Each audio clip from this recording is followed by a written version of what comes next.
put on well, and the second batch came in with 179 students registering for HND. That was a boost.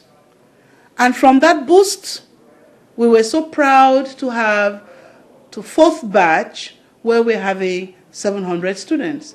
I think it was quite a good presentation for academics, properly done, the sacrifice of the lecturers and the students themselves. So when we saw that we had gone 3 years, we decided now to stop having classes up to 8 p.m. And we stopped now, worked our programs very well, where all the lecturers had a lot of mastery, and classes were up to 7:30 to 4 o'clock, and highest 7:30 to 5:30, and the students went home. And we introduced a lot of things in the HND programs that was very normal. If you have to go to Europe and the Americas, it's common, where you have the Freshman's Day, what you call the Immatriculation Day. And the students got so interested in the Freshman's Day, wearing new robes and trying to take an oath in public for becoming a professional, to save, to try to be patriotic in their upbringing. And it was very interesting. Freshman's Day was also inaugurated by Mr. Sianto. That was something new to him. Then we had graduation. That was also something very new also to him. And he liked it, and he followed what I was trying to propose to him. And we also had integrated in our academic work, we also had professional excursions where the students could get into restaurants, see what the people are doing from 7:30 to 10, where they can visit banks, where they could visit other enterprises and see exactly what is happening in their environment. And the students were very impressed. And after this, the students had to go for internship. So the calendar year from the beginning to where we are now, if I can take a look, just take a look back to what has been done since this program started. It is true, I have been the engineer behind the whole program, trying to create classrooms, trying to make Mr. Sianto put finances on getting things work. When I look back, I would say thank you to God. I went through all the difficulties I could get, but I think the bilingual Cameroonians, they need to get into this program, and they saw the need themselves, and they saw the quality of the program, and they saw the quality of the performance, and they saw efficiency, and they said, this is exactly what we want. If this is exactly what we want, parents decided to be very confident to us, and they gave us their children, and the ministry in all just gave us the confidence, and then the ministry gave us the opportunity to open as many specialties as we can. But the ministry giving us this confidence, parents haven't been able to give us the confidence in all the specialties the ministry is asking us to open. So we keep trying a specialty every 2 years to see if we can have students in this specialty and then get into the groundwork. And I believe within the 3 years that we did it so well, we have students who went into the bachelor program. And that was also a very strong initiative. We had to work with the University of Buea and the University of Chang. With the University of Chang, we graduated in all 40 students. And we're looking forward to graduate students with the University of Buea.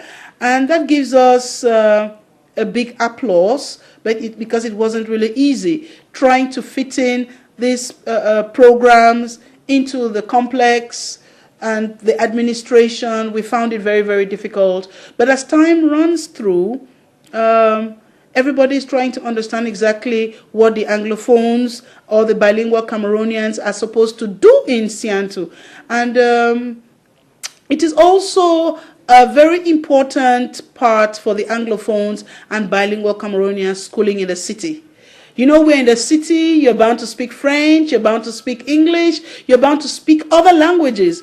And once you get into the Sianto HND or bachelor programs, you find yourself, you know, meeting all the students in the diaspora. They are there. And you found students who left Bamenda, they came to Yaoundé, they couldn't speak French. But by the time they are through with their 2 years course, they are already speaking French. And that gave us the heights to say we can move on. Je suis Nanyongolionga Kathy, major en journalisme HND du complexe universitaire Siantou. Déjà, c'est un honneur parce que savoir que je suis en tête de mon département, étant donné que je suis la seule femme, je peux le dire, c'est non seulement un honneur pour moi en tant que personne, mais en tant que femme. Et je suis éternellement redevable à Siantou parce que j'ai pu faire ma filière, la filière que j'aime en anglais, ma langue première. Bien avant l'ouverture du HND, la renommée du complexe universitaire Siantou avait déjà largement dépassé les frontières du Cameroun. Les étudiants du complexe viennent d'au moins 12 pays. Le complexe universitaire Siantou renferme plusieurs étudiants de plusieurs nationalités, ceux qui sont même en Europe, partout ceux qui voudront bien se retrouver en Afrique, si ils veulent bien faire l'université, je crois qu'ils peuvent se sentir bien à l'université Siantou. Donc je fais allusion, surtout, particulièrement, d'abord je me retrouve en Afrique centrale, et les étudiants de l'Afrique d'une manière générale, et en particulier ceux qui sont dans le monde extérieur, peuvent se sentir bien ici, parce que le complexe Siantou et le président lui-même, qui tient les rênes de la structure, se bat jour pour jour, afin que les conditions soient de plus belles et les plus meilleures, afin que tout le monde se sente bien. Dès mon arrivée, j'ai été bien accueilli par les étudiants qui m'ont encadré au départ. Et ça, je ne l'oublierai pas. Dès que j'ai fini mes études ici en 2005, mon arrivée au Tchad a coïncidé avec l'ouverture d'une radio privée où j'ai intégré comme simple journaliste pigiste. Et par la suite, 7 mois après, j'ai été nommé comme rédacteur en chef, puis directeur de la radio depuis février 2007 jusqu'à nos jours. Et je vous assure que l'actuel chef des programmes de la radio que je dirige est sorti également de l'Institut universitaire Siantou. Donc c'est pour vous dire que les étudiants qui sont sortis du complexe universitaire Siantou sont vraiment cotés sur le marché de l'emploi et ils sont en quelque sorte des perles rares qu'on cherche. Si le label complexe universitaire Siantou, l'école des majors, s'impose au Cameroun et ailleurs, c'est aussi grâce à la réussite professionnelle de ses anciens étudiants. Hassan Silla Ben Bakari, lauréat BTS 1999 en journalisme, a été nommé le 17 août 2011 ministre de l'Information et de la Communication dans le gouvernement tchadien. De nombreux nationaux ont aussi percé. J'obtiens un bac C en 1990.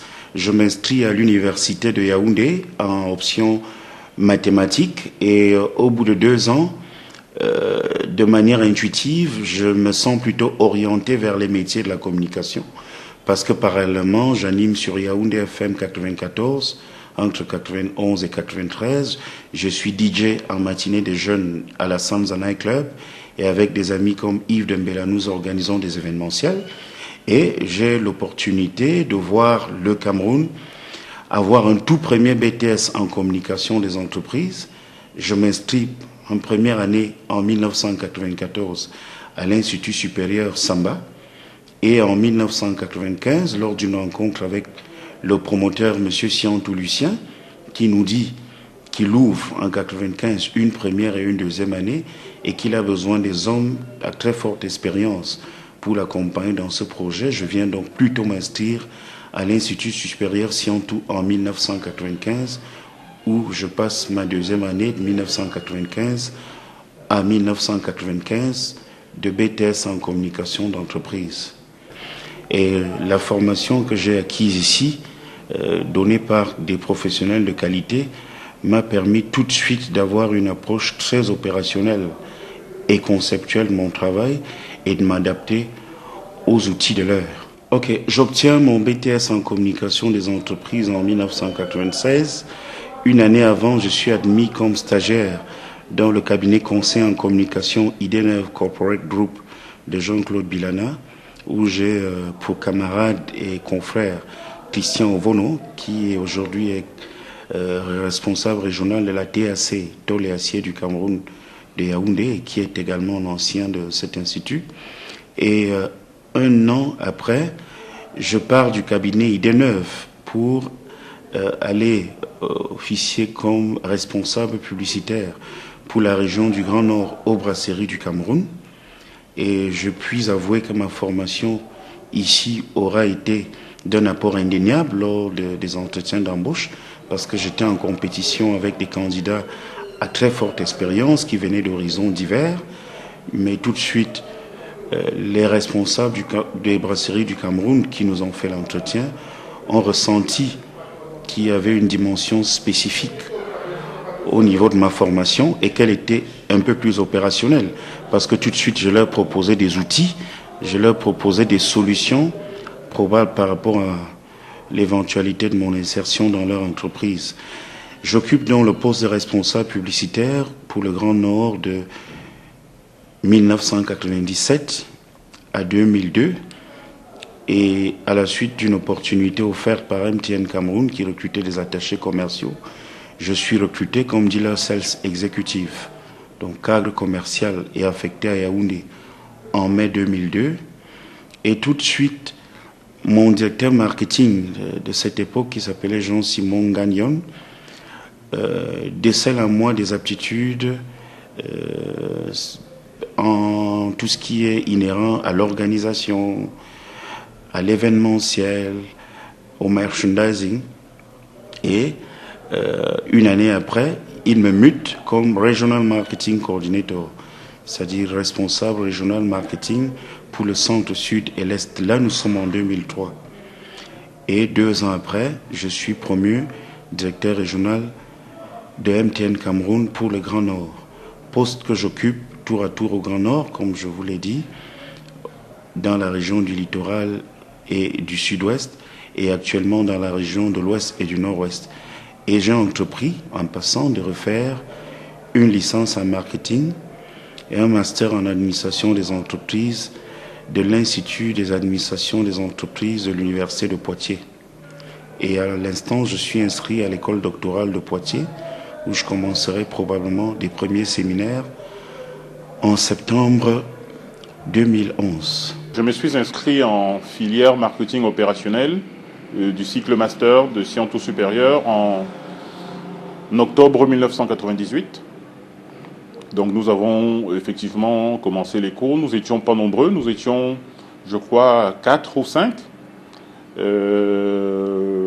C'était très bien, les cours étaient très bien. C'est vrai que c'était un peu éprouvant parce que on commençait les cours dans l'après-midi à 15h, on finissait à 22h. C'était très bien, les professeurs étaient sympathiques, les programmes étaient bien suivis. Nous avions des professeurs qui venaient de France, puisque Scientou est à l'époque, je ne sais pas si c'est toujours le cas, était en partenariat avec le groupe ESIC de France. Donc nous avions des professeurs qui venaient de France. Et pendant 2 ans, nous avons suivi le cursus jusqu'à l'obtention de notre diplôme. Vous savez qu'avoir un diplôme, un master, Bac+5, c'était vraiment, c'est très bien. Et ça m'a permis de trouver tout de suite le travail, puisque je rappelle que je suis sorti de Scientou en septembre 2000, oui, et en janvier 2001, je commençais le travail chez Orange Cameroun, Mobilis à l'époque.